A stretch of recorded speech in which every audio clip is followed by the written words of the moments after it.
Смотрите, вы знаете, на что я хотел бы первоначально обратить внимание, но, хотя это уже не раз говорилось, заметили, что вот эти люди, которые арестованы так, скажем так, политическую часть, они как бы выбраны из всех слоев ингушского общества. Из всех. Есть старейшины, женщины, истории, которые занимаются наукой, молодежь, наша интеллигенция, даже интеллигенция такой с питерской нашей прослойкой, офицерский состав, который занимается. Вот такое ощущение, что их выбрали не случайно, а вот выбрали из всех слоев Ингушетии, чтобы вот в их лице показать именно всему ингушскому обществу, всему народу, что никто из вас не в безопасности. Вот любого, кто из вас, кто пойдет против власти, против вот этой действующей власти, я не говорю там против государственности, у всех одна, ее нужно беречь. Я акцентирую свое внимание именно против вот этой действующей власти. Такое ощущение, что они хотят как бы впитать, что ли, страх, чтобы все боялись, чтобы была какая-то реакция. Я буквально не знаю, как этих людей назвать, ну, скажем, условно, это кураторы, которые за всем этим стоят.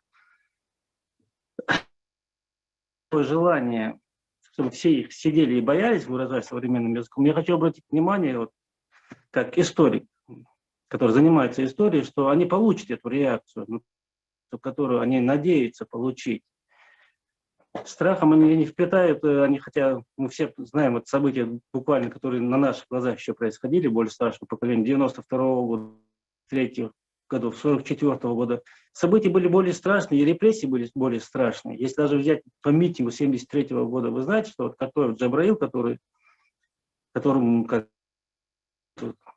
был руководителем якобы, он тоже был арестован, получил реальный срок и был выпущен из тюрьмы буквально только перед смертью, что вот такие сроки, такие наказания, они всегда первый раз ингушский народ это проходит.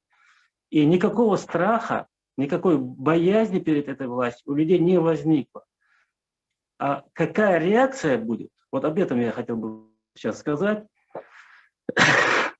Реакция будет, вы знаете, что исходя из того, какие сроки вот эти люди сейчас получат, даже тот факт, что они уже задержаны, в смысле, знаете,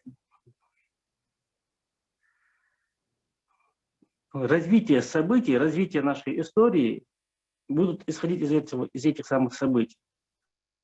Потом через неделю или через месяц, через два устроить какой-то концерт на улице, там «Мир, труд, май», 250 лет дружбы, вместе живем, и сказать: ингуши, забудьте мы ваших людей, ваших стариков, ваших, будем мы жить друг. Не будет никакой дружбы. Может быть, из-за физической невозможности противостоять этой несправедливости люди будут некоторая часть молчать. Но реакция злобы, неприязни именно к этим кураторам, которые дергают за все эти веревочки, эти ниточки, будут. А кого за это куратором, за эти властью будут видеть? Руку Кремля, руку каких-то властей, либо каких-то неизвестно каких-то людей, которые занимают какие-то должности или какую-то.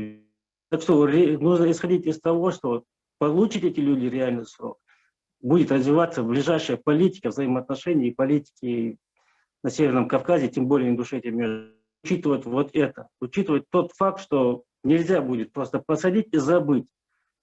Развитие нашей истории в буквальном смысле пойдет от этого дня.